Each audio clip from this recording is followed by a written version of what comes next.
লীগ সরকারের পতন হলো, খালেদা জিয়ার সাজা মওকুফ হলো। একে একে জেল থেকে বেরিয়ে এলেন বন্দী বিএনপির নেতারা।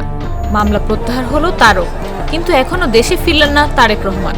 রাজনৈতিক অঙ্গন থেকে শুরু করে পাড়ার অলিগলির সব জায়গায় একই প্রশ্ন, কবে দেশে ফিরবেন তারেক রহমান।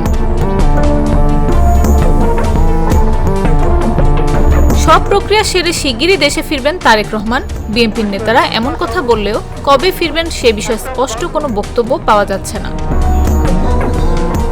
2007 থেকে 8 সালের সেনা নিয়ন্ত্রিত তত্ত্বাবধায়ক সরকারের আমলে খালেদা জিয়ার মতো তার বড় ছেলে তারেক রহমানও গ্রেফতার হন।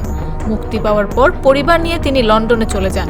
এরপর আওয়ামী লীগ সরকারের দমন-পীড়নের মাঝে আর দেশে ফিরতে পারেননি। 2018 সালের 8 ফেব্রুয়ারি জিয়া অরফানেজ ট্রাস্ট মামলায় সাজা দিয়ে খালেদা জিয়াকে কারাগারে পাঠানো হয়। ওই দিনই বিএনপির স্থায়ী কমিটির বৈঠকে তারেক রহমানকে দলের ভারপ্রাপ্ত চেয়ারম্যানের দায়িত্ব দেওয়া হয়। এরপর গত 7 বছর ধরে লন্ডন থেকেই তিনি দল চালাচ্ছেন। তারেক রহমান লন্ডনে যাওয়ার পর আওয়ামী লীগের আমলে তার বিরুদ্ধে শতাধিক মামলা হয়। তার অনুপস্থিতিতে 5টি মামলায় সাজাও দেওয়া হয়। এর মধ্যে পাসপোর্টের মেয়াদ ফুরিয়ে যাওয়ায় তারেককে যুক্তরাজ্যে রাজনৈতিক আশ্রয় নিতে হয়। ছাত্র জনতার অভ্যুত্থানে 5 আগস্ট শেখ হাসিনা সরকারের পতনের পর বিএনপির তৃণমূলের কর্মীদের মধ্যে আশার সঞ্চার হয়, এবার হয়তো দেশে ফিরবেন তারেক রহমান। দলের নেতারাও বলতে শুরু করেন শিগগিরই তারেক দেশে ফিরবেন। কিন্তু ডক্টর ইউনূসের নেতৃত্বাধীন অন্তর্বর্তীকালীন সরকারের প্রায় 8 মাস চলে গেলেও এখনও তারেক রহমান দেশে ফেরেনি। কিন্তু কেন? এ বিষয়ে গণমাধ্যমে দেয়া এক সাক্ষাৎকারে বিএনপির ভারপ্রাপ্ত চেয়ারম্যানের পররাষ্ট্র বিষয়ক উপদেষ্টা হুমায়ুন কবির বলেছেন, তিনি দেশে অবশ্যই ফিরবেন। দেশে ফিরতে যদি না চাইতেন তাহলে তো ওনার এই 16-17 বছর উৎসর্গ করার, নেতৃত্ব দেওয়ার, মানুষকে মোবিলাইজ করার দরকার ছিল না। কিন্তু উনি তো সব ভূমিকাই রেখেছেন, নেতৃত্ব দিয়েছেন, অনেক কিছুই হারিয়েছেন, সবকিছুই তো করেছেন দেশে আসার জন্য।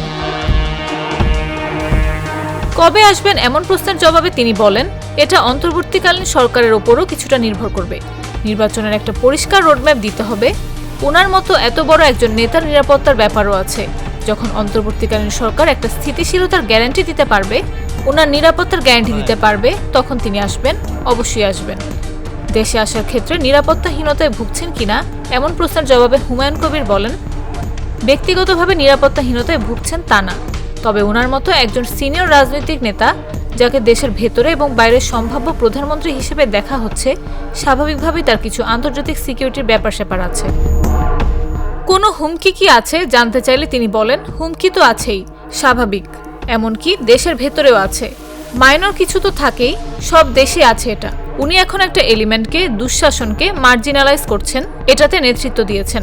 সেই দুঃশাসনের মাইনরিটি অংশ চেষ্টা চালাবে, এটাই তো স্বাভাবিক। রাজনৈতিক নেতাদের হত্যা তো নতুন কিছু না, উপমহাদেশে এগুলো আছেই। তবে যতই চাপ থাকুক উনি অবশ্যই দেশে আসবেন বলেও উল্লেখ করেন তিনি। নাফিস আব্দুল্লাহ, জাগো news.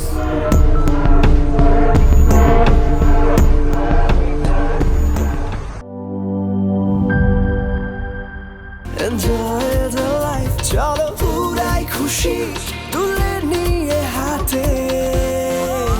Cheer up, oh oh, cheer up, oh oh, cheer up, oh oh, cheer up. চিল হবে রিফ্রেশিং মুডে। চিয়ার আপ, চলো উড়াই খুশি।